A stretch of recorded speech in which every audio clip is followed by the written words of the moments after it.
I'm actually one of those guys who doesn't enjoy video editing that much because I'm more of a cinematographer than a videographer. But I recently came across this device. This is the TourBox Elite Plus. It's more like a video game console, but for video editing. Actually saying it's just for video editing is doing it a disservice because this device can be used for photo editing, it can be used for music production, it can be used for literally anything. Like you can customize it for whichever software if I'm not wrong. But I use it primarily for video editing in DaVinci Resolve, and that's what we're gonna cover in this video. The device connects to your computer via Bluetooth or USB-C cable. Then it comes with a software called the TourBox console. Now in the TourBox console, that's where you're gonna find all the settings and all the customization options and all that. Now on the left side of the TourBox console, around here, this is where you'll find the different programs and you can select which one you want to use the device with. So like you can see there's Photoshop, Lightroom, Premiere Pro, whatever you want to use, you can pick it there. For me it's DaVinci Resolve, so that's what I pick. And then I can just touch a button or a knob on the device, on the TourBox Elite Plus, and it shows me what action that button performs once on DaVinci Resolve, once on my timeline. Like for example, that's the top button. You can see I pressed it. This is what it does. It's the pause or start playback. Then there is the knob. It shows you its frame reverse and frame forward, and so on and so forth. Like everything, it will just show you what every button does. And that is how you get to learn how to use this console with different softwares that are installed in your computer. Now, the best part is that you can customize everything. It doesn't have to do what is already written there. You can decide, okay, for example, for me, the knob is for frame reverse and frame forward. For you, you can decide the knob is for play. I don't know. You pick whatever you want and you change. You come into the console and you change everything here. Well, you can see in the DaVinci Resolve timeline, once I rotate the knob, the movement is frame by frame.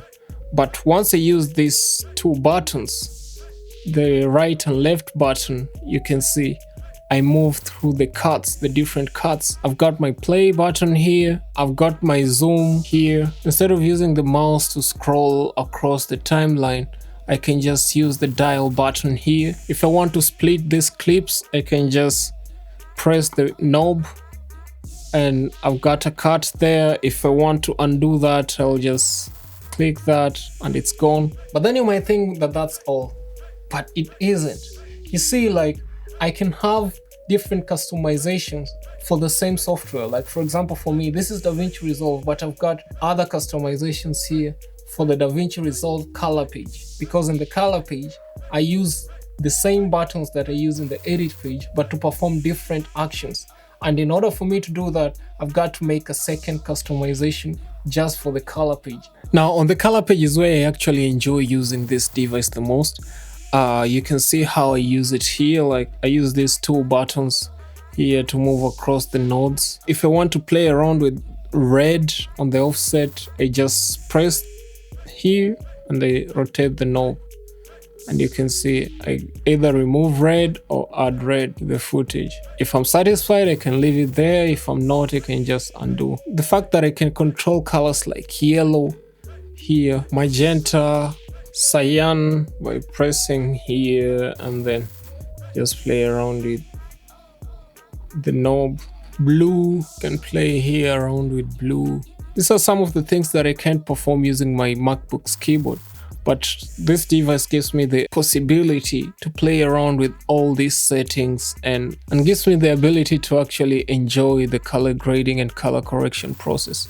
For example, in this shot, I feel like there's too much yellow. Maybe I can remove a little bit of the yellow from the shot. So I'll just press here. Then I'm gonna rotate slowly towards blue. Maybe too much. I'll go back a little bit to around there. Yeah, that looks about right for me. And these are actually actions that I would struggle doing with my mouse, trying to move these parameters slowly by slowly using my mouse, but right now I don't have to do that because these rotations are super precise and super easy, and they make the process really smooth for me. And also, that's not enough, because there is something called the macros. Here you'll find the macros. On the macros, like, you can make this thing perform any action that you program. I have so many macros here. This one controls the curves. That is what makes this thing super fun, because this has brought the joy back for me when it comes to video editing. So far, I've really enjoyed using this toolbox. It's been faster, it's been fun, and it's been smoother. Will it make you a better editor? Well, I'm not sure about that, but will it speed up your work process and make it more enjoyable? Definitely. So I hope you got value from this video. If you did, kindly give it a thumbs up and consider subscribing to the channel. Otherwise, thank you for watching, and see you in the next one. Blessings.